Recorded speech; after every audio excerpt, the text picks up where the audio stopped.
오늘 거룩한 주일 여러분 참 잘 오셨습니다. 오늘 본문 말씀을 중심으로 니느웨의 구원에 분노하는 요나, 니느웨의 구원에 분노하는 요나라는 제목으로 하나님 말씀 증거하겠습니다. 요즘 넷플릭스를 통해 방영되는 이 드라마 시리즈 오징어 게임이 전 세계적으로 큰 인기를 얻고 있습니다. 여러분 좀 보셨습니까? 대답이 없으신데 보시는 분들도 좀 꽤 있으시리라고 생각을 합니다. 이 넷플릭스가 정식으로 서비스하는 나라들이 전 세계 83개국인데 전 세계 83개국에서 모두 1위를 차지하며 전 세계에 있는 많은 사람들을 깜짝 놀라게 했습니다. 얼마 전 이 넷플릭스의 공동 창업자였던 이 마크 랜돌프는 최근에 있는 한 이 컨퍼런스의 기조 강연에서 이제는 할리우드가 모든 것을 만들 필요가 없다는 것을 오징어 게임이 입증했습니다 라고 말한 바 있습니다. 그만큼 한국의 컨텐츠의 경쟁력과 또 강력한 앞으로에 있을 흥행과 영향력을 감지한 것입니다. 그렇다면 오징어 게임이 이렇게 흥행하게 된 이유는 무엇일까요?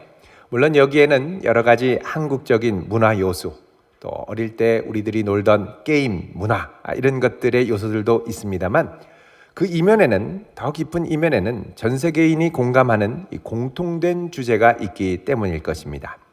그 주제 중 하나가 이 세상의 불공정한 정의에 대한 고발입니다. 세상에서 일확천금을 꿈꾸다가 인생의 궁지에 몰린 이들이 다시 오징어 게임으로 일확천금을 꿈꾸는 시도를 하게 되죠. 세상에서 일확천금을 꿈꾸다가 궁지에 몰린 이들이 게임에 지면 여기서는 가차없이, 나고자 차원이 아니라 가차없이 총으로 맞아 죽임을 당합니다. 세상보다 더 치열한 목숨 건 게임에 임하게 되지만 단 게임의 룰 자체는 공정합니다. 세상에서의 권세와 지위는 여기서 아무 소용이 없지요. 모두 공정한 조건으로 시작을 합니다. 다음 게임이 무엇인지 알 수도 없고 미리 준비할 수도 없습니다. 만약 혹여라도 그런 정보를 알아내게 되는 것이 들통이 난다면 가차없이 죽임을 당하게 됩니다. 하지만 드라마에서 아이러니한 것은 이런 공정한 게임을 진행시키기 위해서 진행 요원인 이 가면을 쓴 남자들, 줄여서 이제 흔히 가면남 이렇게 얘기하는데, 이 가면남들은 절대적인 힘을 갖고 도리어 이 죽은 참가자들의 장기를 내다 파는 등 자신의 권세를 갖고 비리를 저지릅니다. 가면남들도 가만히 보면 그 안에 권력의 차이가 존재합니다. 동그라미는 일꾼이고 삼각형은 병사고 사각형은 관리자로 제일 권력이 큽니다. 관리 진행 요원 안에서도 권력이 차별화된 일종의 계급 사회가 존재하는 것입니다. 공정한 게임, 또 게임의 정의를 위해서 더 큰 불공정한 권력을 동원하지만 그마저도 그 안에서 불공정함이 존재해서 이 세상의 불공평을 더 심화시키는 모습을 보여주고 있습니다.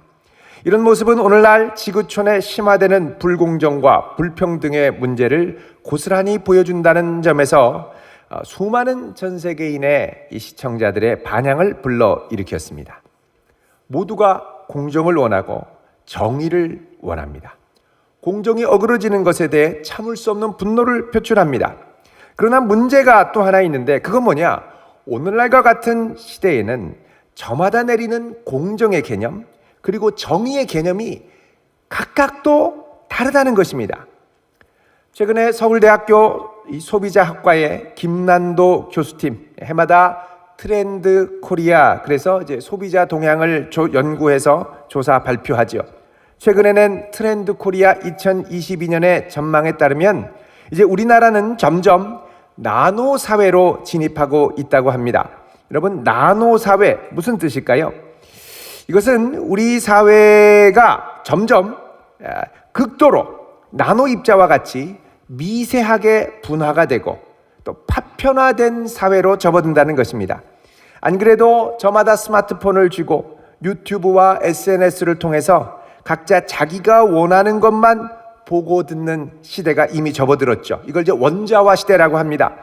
그리고 자기가 아는 SNS의 그룹들을 통해서 자기가 아는 이야기만 주고받는, 이걸 이제 체인버 효과라고 그러죠. 그 방 안에 들어가면 다른 소리는 못 들고 그 안에서 이야기하는 것을 절대적인 것으로 믿고 따라간다는 것입니다. 이런 체인버 효과가 증폭된 오늘날의 이 원자 시대에도 안 그래도 힘든데, 이제 코로나19가 터지면서 더 고립되고 더 미세화되는 나노 시대로 접어든다는 것입니다.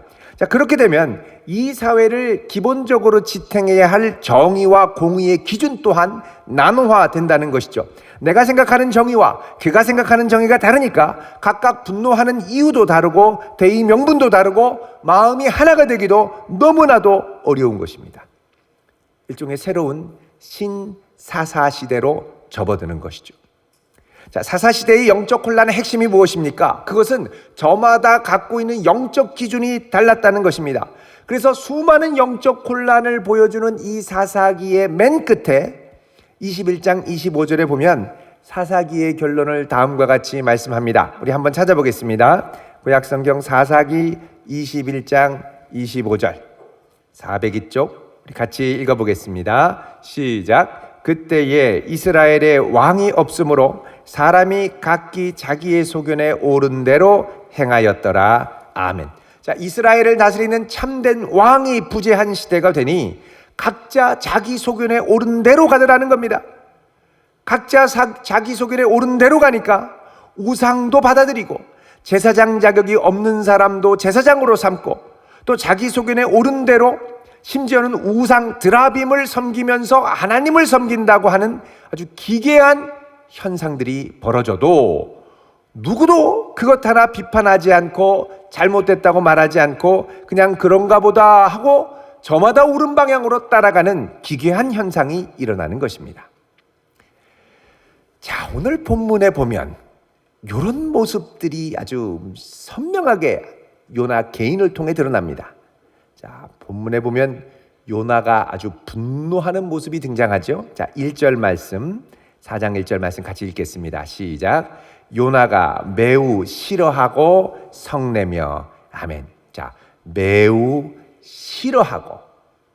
싫어했다라는 건 공의롭지 못하다고 여겨서 어떤 사건에 대해서 이런 결과가 난 것을 무척이나 못마땅해하고 싫어했다는 겁니다. 그리고 화를 냈다는 거죠. 분노했다. 성내며. 불의에 대한 분노입니다. 자, 그래서 그 영어 성경 NIV에 보면 뭐라고 되어 있냐면 This seemed very wrong 이렇게 되어 있습니다. 이게 매우 very wrong, 잘못된 것처럼 to Jonah, 요나에게는 이것이 매우 못마땅한 것처럼 wrong한 것처럼 보여졌다 이렇게 얘기를 하죠. 그래서 세번역 성경에 보면 요나는 이 일이 매우 못마땅하여 화가 났다 이렇게 얘기합니다. 매우 wrong, 부당하고 그른 것으로 여겼다는 것입니다. 특별히 여기 이제 못마땅했다, 싫어했다라는 표현이 히브리어로 라라는 단어입니다. 이 라는 뭐냐? 악하다, evil이라는 뜻입니다. 이런 일을 악으로 여겼다는 겁니다. 이런 건 사회 악이야 라고 생각한 것이죠. 지금 방금 전에 일어난 일, 자기 눈앞에 벌어진 이 일을 보고 요나는 아주 못마땅하고 부당하고 불의하고 사회 악으로 여기는, 그래서 이 일에 아주 분노했다라는 것입니다. 자, 그러면 요나가 그토록 분노했던 일이 뭐냐? 3장 10절이죠. 자, 3장 10절 같이 읽겠습니다. 시작. 하나님이 그들이 행한 것 곧 그 악한 길에서 돌이켜 떠난 것을 보시고 하나님이 뜻을 돌이키사 그들에게 내리라고 말씀하신 재앙을 내리지 아니하시니라. 자, 지금 요나는 하나님이 니느웨 사람들이 악한 길에서 돌이켜서 회개하고 참회하니까 재앙 내리기를 멈추셨죠. 자, 이걸 보고 요나는 어떻게 생각하느냐? 불공정하고 불의하고 심지어 하나님이 악하고, 그래서 분노를 터뜨리는 겁니다. 그러니까 하나님이 기준이 아니라 자신이 기준이고 하나님의 공의가 참된 공의가 아니라 자기가 생각하는 공의가 참된 공의였던 것입니다. 자, 이렇게 기준이 달랐습니다. 그 옛날 훨씬 이전에 이미 나노 사회가 존재하고 있었던 것이죠. 자, 그렇다면 요나가 기대하고 바랬던 공의는 무엇일까요?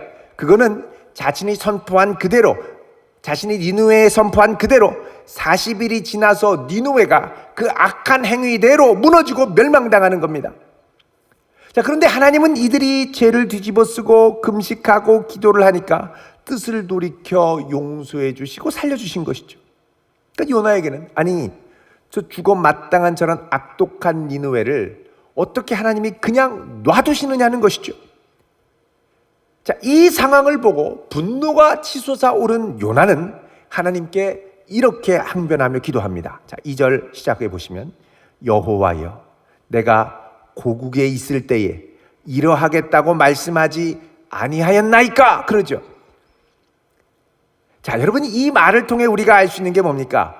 요나는 그냥 아무 말도 안 하고 다시스로 도망한 게 아니라는 것입니다. 요나는 하나님이 이 요나에게 니느웨에 가서 외치라고 할 때 나름대로 항변을 했던 겁니다. 하나님, 그러면 이 못된 이 앗수르 니느웨 사람들을 반드시 멸망시켜야 됩니다. 저들이 돌이키면 절대 안 되고, 혹여 돌이키려고 한다 하더라도 하나님 반드시 멸망시켜야 됩니다. 저 악랄한 앗수르 얼마나 우리를 괴롭혔는데요, 반드시 멸망시켜야 됩니다. 이런 식으로 강력하게 요청을 했던 것 같습니다. 그런데 하나님이 혹여라도 마음을 돌이키실 것 같으니까 요나에게는 니느웨가 망하는 걸 봤으면 봤지, 혹여라도 돌이키는 것을 본다면 차라리 죽는 게 낫겠다. 도저히 눈뜨고 못 보겠다. 저 인간들이 하나님의 긍휼을 입어 내가 도저히 눈뜨고 못 보겠다 하고 다시스로 도망간 겁니다. 자, 여러분, 여기 보면 요나가 하나님께 기도할 때 아주 특이한 표현이 하나 등장합니다.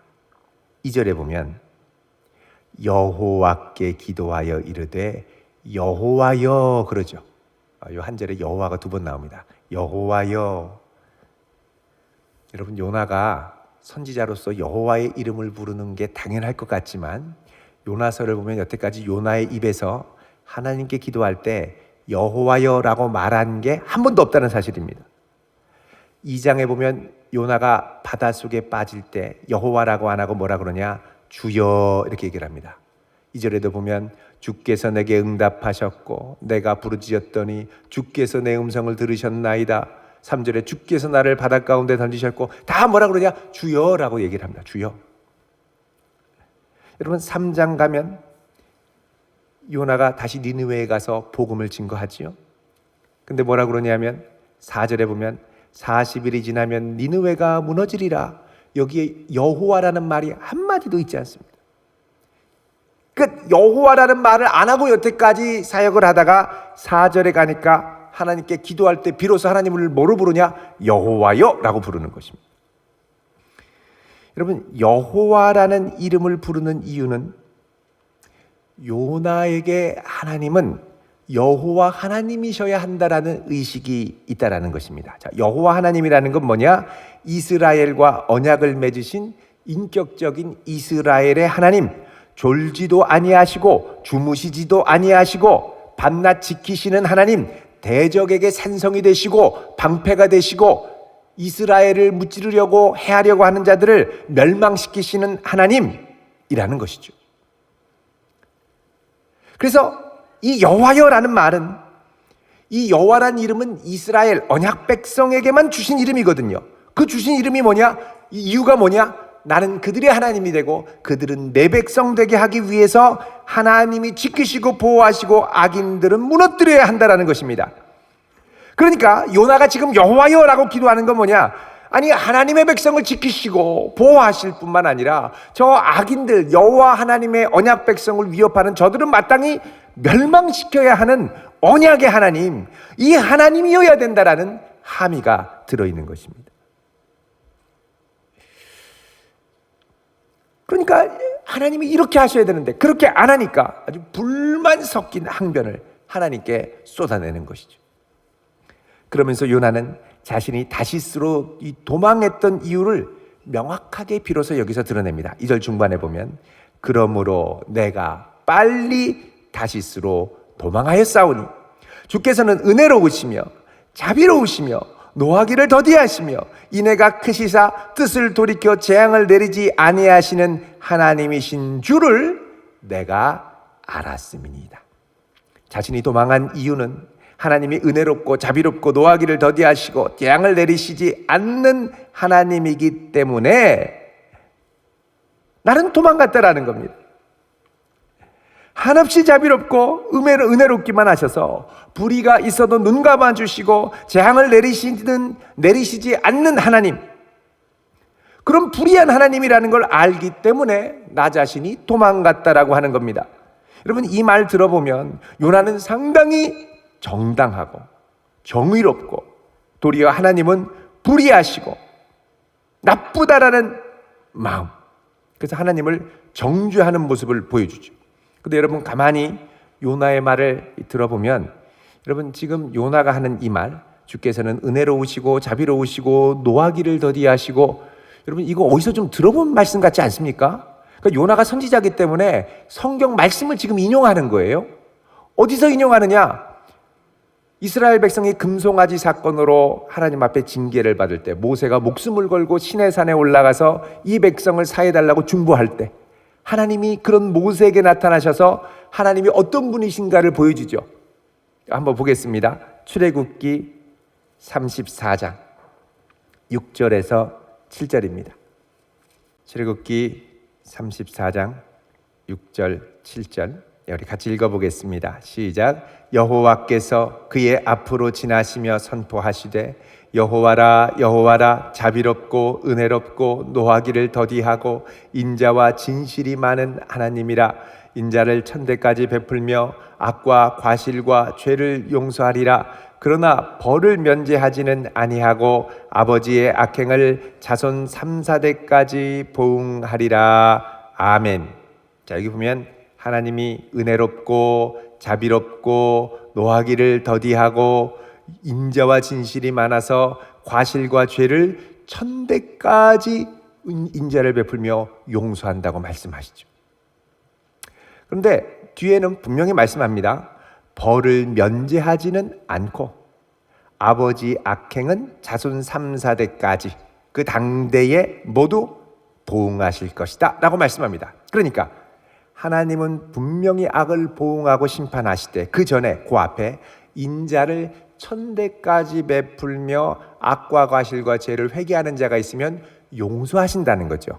그래도 안 하면 심판하시지만 그 안에 하나님 앞에 돌아오면 용서하신다는 겁니다. 자, 이런 부분은 요나에게 상당히 기분 나쁜 부분이죠. 그러니까 어떻게 합니까? 여기까지는 요 부분부터 뒤는 싹 빼버리고 그 앞에 인자가 많고 자비하시고 긍휼하신 요 부분만 딱 붙여서, 그러니까 요나가 선지자니까 성경 꽤나 안다고 성경을 인용해서 하나님을 공격하는 거예요. 성경을 인용해서 하나님을 공격해요. 여러분, 부부싸움 하실 때 혹시 성경을 인용해서 서로를 공격하시는 분 계십니까?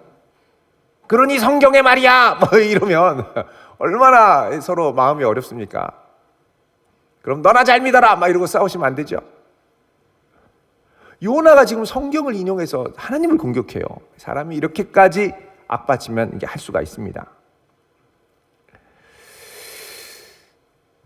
자, 여러분, 이 자기가 의롭다라는 걸 성경을 통해서 얘기를 하는데 이제 여기만 그치면 모르겠는데 이 요나가 악이 받치니까요. 그러니까 악 받칠 때 말을 조심해야 됩니다. 악이 받치니까 한술 더 뜹니다. 뭐라고 그러냐면 3절 한번 읽어보겠습니다. 시작. 여호와여 원하건대 이제 내 생명을 거두어 가소서. 사는 것보다 죽은 것이 내게 나음이니라 하니. 아멘. 여러분, 이거 되게 이렇게 아주 비장해 보이고 아주 고상해 보이는데 사실 이것도 성경 말씀을 인용한 겁니다. 야, 죽고 싶어도 성경을 인용해서 죽여달라고 그러네요. 누가 한 말인지 여러분 혹시라도 기억나십니까? 엘리야 선지자가 사명을 감당하다가 바알과 아세라 선지자 850명과 대결하고 너무 탈진해 있는데 이세벨 여왕이 사람을 보내서 너 내일 죽여버릴 거야 위협을 하니까 완전히 마음이 쫄아들고 힘들어서 하나님 앞에 가서 하나님, 저 너무 힘듭니다. 지칩니다. 최선을 다했고 더 이상 살고 싶은 소망도 없고 차라리 죽여주십시오. 이렇게 말하는 거죠. 여러분 한번 보겠습니다. 열왕기상 19장 4절 19장 4절 같이 한번 읽어보겠습니다. 시작. 자기 자신은 광야로 들어가 하룻길쯤 가서 한 로뎀나무 아래에 앉아서 자기가 죽기를 원하여 이르되 여호와여 넉넉하오니 지금 내 생명을 거두시옵소서. 나는 내 조상들보다 낫지 못하나이다 하고 아멘. 자, 여기도 보면 요나가 나는 내 조상들보다 낫지 못하나이다, 요 말은 빼고 주여 그냥 데려가 주십시오. 사는 것보다 죽는 것이 낫습니다, 요러고 있다니까요. 그러니까 요나가 지금 하나님 앞에서 말하고자 하는 논지는 뭐냐? 이 말씀을 인용해서 하나님, 저도 진짜 엘리야 선지자처럼 할 만큼 다 했습니다. 최선을 다했고 정말 몸과 마음이 힘드네요. 이렇게 힘든 장면 보고 그냥 계속 살라고 하시니 차라리 죽는 게 낫습니다. 차라리 저를 죽여주십시오. 이거 힘든 장면 더 이상 보고 이 어려움을 내가 온몸으로 경험하고 살고 싶지 않습니다 라고 얘기를 하는 겁니다. 정말 하나님의 선지자답게 말씀을 인용해서 고상하게 이야기를 하죠. 근데 여러분, 이런 인용, 이런 해석을 뭐라 그러냐? 자의적 해석이라고 그럽니다. 자의적 해석. 무슨 해석이요? 자의적 해석. 내 마음대로 하는 해석. 이렇게 되면 내가 복음이 됩니다. 내가 복음. 이단적인 해석이 다 요렇죠. 살짝 빼서 자기한테 유리한 대로 말하는 것. 여러분, 요나가 지금 이렇게 힘들어서 죽고 싶은 이유가 무엇입니까? 엘리야처럼 사명을 최선을 다해서 충성스럽게 감당하다가 이제 살해 위협에 시달려가지고 하나님 이렇게 살벌할 바에야 죽는 게 낫습니다, 이렇게 말하느냐? 그게 아닙니다. 그럼 여러분, 무슨 살벌함이 있습니까? 엘리야는 살해 위협이라도 시달렸죠. 이 요나는 가가지고 그 쌀벌한 니느웨한테 40일 지나면 무너지리라 한마디 했더니 어떻게 돼요? 다 추풍낙엽처럼 쓰러져가지고 회개하고 통회자복하지 않았습니까? 완전한 변화가 있었던 거예요. 근데 그 앞에서도 살기 싫다고 하는 겁니다.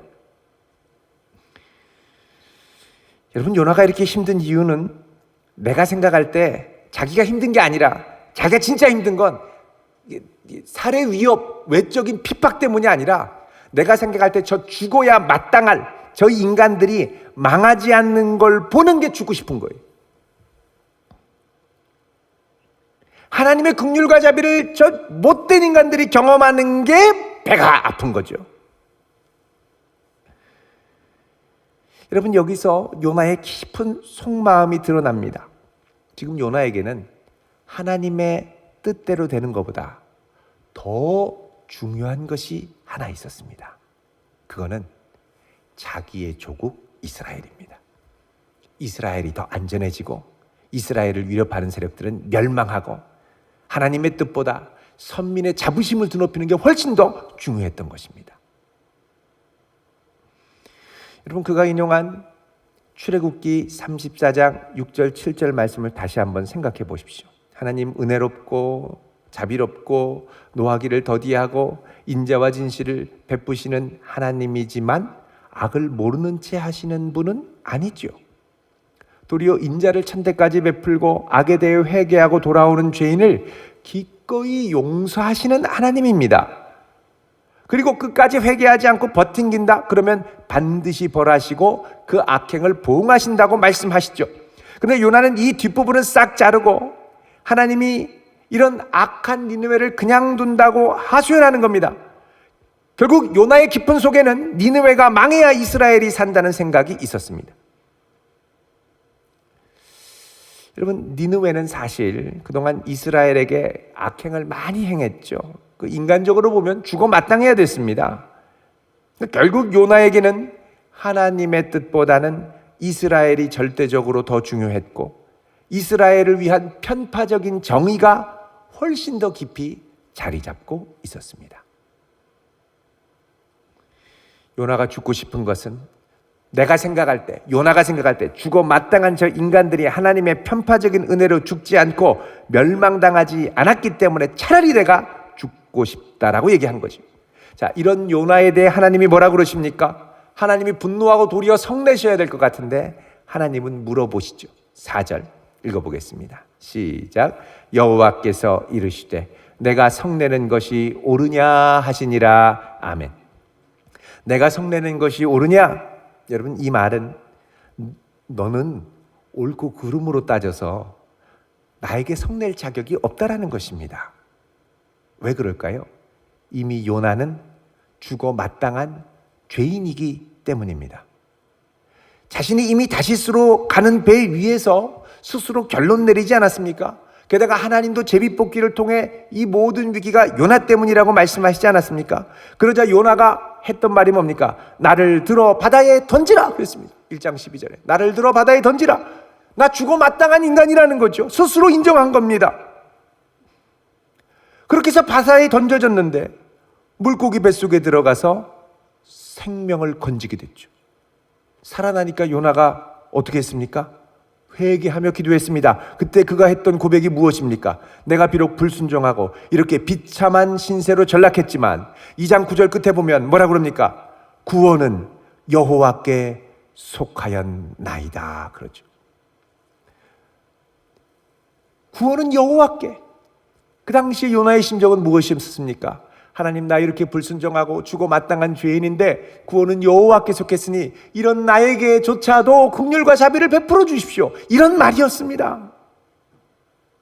그리고 이 긍휼을 구하는 기도에 하나님은 기쁘게 응답하셔서 10절에 보면 곧바로 물고기에 말씀하셔서 요나를 육지에 토해내게 되죠. 여러분, 이런 긍휼을 맛본 요나에게 하나님이 물어보십니다. 내가 성내는 것이 옳으냐? 여러분, 우리는 여기서 하나님이 공의, 정의를 베푸시는 방식을 새롭게 발견하게 됩니다. 여러분, 우리가 공의를 시행한다, 정의가 실현되어야 된다라고 할 때 흔히 생각하는 건 뭐냐? 인과응보입니다. 근데 여러분, 원래 공의와 정의의 정의, 이 뜻이 뭐냐? 그건 한 사람이나 한 공동체에 하나님이 부여하신 소중한 아름다운 가치가 훼손되고 뒤틀어지고 어그러졌을 때 그 뒤틀어진 것은 원래의 가치, 원래대로 회복시키는 것이 정의고 공의죠. 그래서 공의와 정의에는 항상 바로잡는다라는 말이 등장합니다. 그런데 여러분, 회복시킬 때, 공의를 바로잡을 때는 두 가지 방법이 있습니다. 그건 뭐냐? 즉각적으로 바로잡는 것, 뒤틀어진 것, 어그러진 것을 내가 힘을 다시 회복할 때 다시 곧바로 회복시키는 것. 근데 여러분, 이런 방식에는 종종 무리가 따릅니다. 특히 사람에 대해서는 더욱 그렇습니다. 자, 여러분, 내가 뭐 좀만 잘못하면 옆에서 왜 이거 잘못하냐고, 이거 똑바로 하라고, 그렇게 하면 되냐고 계속 쫓아다니면서 잔소리를 하면 여러분, 훨씬 성숙해지고 훨씬 온전해지는 사람으로 변화되는 것 같으세요? 아우, 그만 이러고 도망 다니시지 않습니까? 정의를 실현하고자 하는 옆에 있는 분이 계속 정의를 실현하기 위해 바로잡으려고 하면 그게 안 바로 잡아집니다. 잠깐 바로 잡을 수는 있죠. 근데 마음이 힘듭니다. 여러분, 자녀를 교육할 때도 그렇습니다. 자, 부모 눈에 자녀가 부족하고 못마땅해 보이는 게 많이 있죠. 잘못하면 부모님 눈에 영 거슬러 보이면 부모님 어떻게 합니까? 야, 너 왜 이렇게 했어? 엄마가 그렇게 하지 말라고 그랬지. 이리 와, 맴매, 짝, 왕. 그러면 아이가 그 다음에 확실히 변하던가요? 안 변합니다. 그렇게 확 변하지 않습니다. 도리어 그런 방식으로 양육할수록 자녀의 마음에는 분노와 응어리와 더 빗나가고 싶은 마음이 생기는 것이죠. 그래서 여러분, 더 실수가 많아지고 더 완고해지고 늘 분노에 가득 찬, 쉽게 말하면 급하게 바로잡으려면 그 아이의 내면과 인생이 뒤틀리게 됩니다. 그러니까 여러분, 막 이 사람에 대해서 또 공동체와 사회에 대해서 울분과 막 이 정의에 대한 이게 막 불타서 나중에 힘이 있어서 막 바로잡으려고 하면요, 그 다음에는 그걸로 인하여 반드시 어그러지고 분노에 찬 또 다른 사람들이 존재하게 되죠. 여러분, 그럼 어떻게 바로잡아야 되겠습니까? 그게 바로 하나님께서 하시는 방식, 인자를 천대까지. 기다리시면서 자비를 베푸시면서 부드럽게 타일러 주시고 은혜와 자비를 베풀어 주시고 심지어는 그들이 실수하고 잘못한 것을 기꺼이 대신 담당해 주시고 이런 긴 세월의 인내와 사랑의 작업이 있을 때 비로소 공의가 회복되기 시작하는 것입니다. 세상 사람들은 이 세상의 공의를 바로잡으려면 법과 심판과 징벌이 있어야 한다고 생각합니다. 그러나 서로가 생각하는 공의가 다르게 될 때 심판에 불복하게 되고 징벌에 불복하게 되고 복수를 다시 또 다른 복수로 여기게 되고 그리고 나서는 전쟁을 부르게 되죠. 그래서 하나님은 이 세상의 공의를 세울 때, 이 세상의 불의를 바로잡을 때 심판과 징벌로 세우기를 기뻐하지 않으시고 그 클라이막스에 예수 그리스도의 십자가를 세우셨습니다. 그래서 성경은 십자가를 하나님의 공의라고 선포하십니다. 왜요? 십자가를 통해서 비로소 온 인류의 불의와 죄악이 온전히 바로잡혔기 때문입니다. 만약 십자가 없이 이 세상의 불의와 죄악을 바로잡으려 했다면 어떻게 됐을까요? 이미 이 세상은 진작에 불바다가 되고 피바다가 되고 멸망당했을 것입니다. 하나님의 아들이 세상의 모든 죄를 대신 담당하셔서 우리들이 당해야 될 조롱과 멸시를 대신 받으시고 십자가를 지시고 용서해 주시고 은혜와 사랑으로 우리를 덮어주셨습니다. 그래서 비로소 하나님의 공의가 이 땅에 세워지기 시작했습니다. 자, 만약에 하나님이 공의대로 요나를 대하셨으면 어떻게 됐을까요? 요나가 하나님께 성내고 하나님 불의합니다 그러면서 나름 성경 안다고 성경 인용해서 하나님을 약올리고 하나님을 몰아가고 정죄할 때 곧장 하늘에서 불이 떨어졌을 겁니다. 요나 끝나는 거죠. 근데 하나님은 그렇게 하시지 않고 오히려 부드럽게 요나가 원래 가져야 될 하나님의 선지자로서의 마음을 바로잡아 주시려고 합니다. 혼내고 때려서 바로잡는 게 아니라 부드럽게 질문하시죠. 요나는 하나님을 향하여 하나님 자비롭고 은혜롭고 노하기를 더디하고 인자와 진실이 많다고 막 불평하고 비난했지만 사실 지금 그런 하나님의 은혜와 자비와 진실과 긍휼이 요나 자신을 향하여 내려지고 있다는 생각은 꿈에도 생각하지 못하고 있었습니다.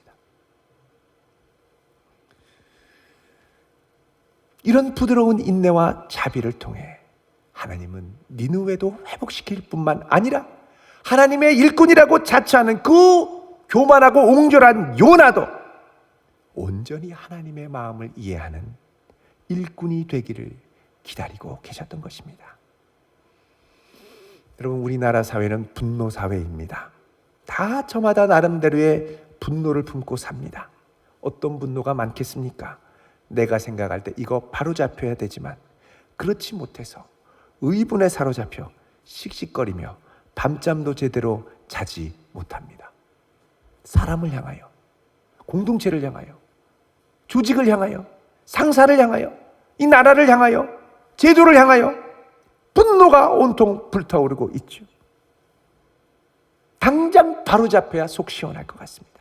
처벌받고 감옥에 가고 죽임을 당해야 내가 속이 시원할 것 같죠. 그러나 그런 우리의 분노로 인하여 하나님의 아들 그리스도가 십자가에 대신 죽으셨습니다. 여러분, 하나님의 긍휼과 선하심을 의뢰하여 날마다 우리에게 있는 분노를 그분께 맡기며 기도할 수 있기를 축원드립니다. 공의를 베푸는 것, 어그러진 것을 바로잡는 것은 복수를 의미하지 않습니다.